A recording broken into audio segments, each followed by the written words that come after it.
السلام علیکم۔ SM Islamic Urdu میں آپ کو خوش آمدید۔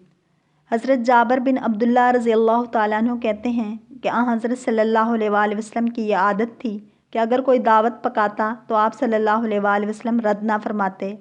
ایک دن آپ صلی اللہ علیہ وآلہ وسلم کو جابر رضی اللہ تعالیٰ عنہ نے دعوت دی تو آپ صلی اللہ علیہ وآلہ وسلم نے فرمایا فلاں دن آنا۔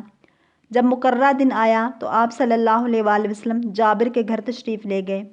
اس نے رسول اللہ صلی اللہ علیہ وآلہ وسلم کو اپنے گھر دیکھا تو بہت مسرور ہوئے اور خوشی و شادمانی کے عالم میں مشک آمیز پانی کا چھڑکاؤ کیا اور شاداں و فرحاں آپ صلی اللہ علیہ وآلہ وسلم کے پاس آئے اور آپ صلی اللہ علیہ وآلہ وسلم کو اندر تشریف لانے کے لیے عرض کی۔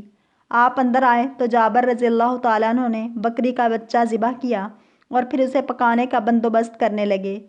حضرت جابر رضی اللہ تعالیٰ عنہ کے 2 بیٹے تھے۔ بڑے نے چھوٹے سے کہا تجھے بتاؤں ہمارے والد نے ہمارے میمنے کو کس طرح ذبح کیا۔ اس نے چھوٹے کو زمین پر لٹا کر اس کے گلے پر چھری چلا دی اور نادانی سے اسے ذبح کر دیا۔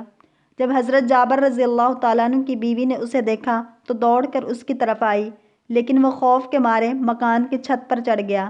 ماں اس کے پیچھے پیچھے آ رہی تھی، جس کے خوف سے ڈر کر بچہ چھت سے گر گیا اور گرتے ہی واصل الحق ہو گیا۔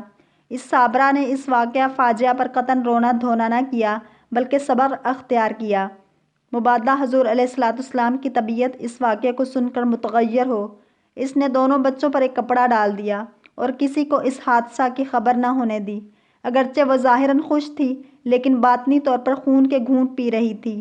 بکرے کو بریاں ہونے تک حضرت جابر رضی اللہ تعالیٰ عنہ کو بھی خبر نہ ہوئی۔ کھانا پکا کر حضور علیہ الصلوۃ والسلام کے سامنے رکھا گیا تو جبریل امین نازل ہوئے اور بتایا کہ اللہ تعالیٰ کہتے ہیں کہ جابر رضی اللہ تعالیٰ عنہ کو کہیں کہ اپنے دونوں بیٹے بھی لائے تاکہ آپ صلی اللہ علیہ وآلہ وسلم کے ساتھ کھانا کھائیں۔ جابر کو حکم ملا تو فوراً گھر گئے اور پوچھا کہ دونوں بچے کہاں ہیں۔ انہوں نے بتایا کہ کہیں باہر گئے ہیں۔ جابر رضی اللہ تعالیٰ عنہ نے آ کر اطلاع دی، وہ اس وقت موجود نہیں۔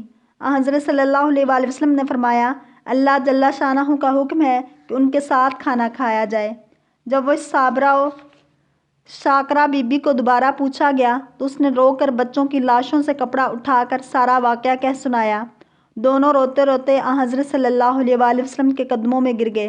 سارے گھر میں کوہرام مچ گیا۔ جبریل علیہ السلام نے آ کر کہا یا رسول اللہ صلی اللہ علیہ وآلہ وسلم، آپ ان بچوں کی لاشوں پر کھڑے ہو کر دعا کریں، زندگی اللہ دینے والا ہے۔ حضرت صلی اللہ علیہ وآلہ وسلم تشریف لائے اور بچوں کے لیے دعا فرمائی۔ وہ اسی وقت بفرمان ایزدی زندہ ہو گئے۔ وصلی اللہ تعالیٰ علیہ وآلہ وصحبہ اجمعین۔ دنیا والوں دیکھ لو قدرت رسول اللہ کی۔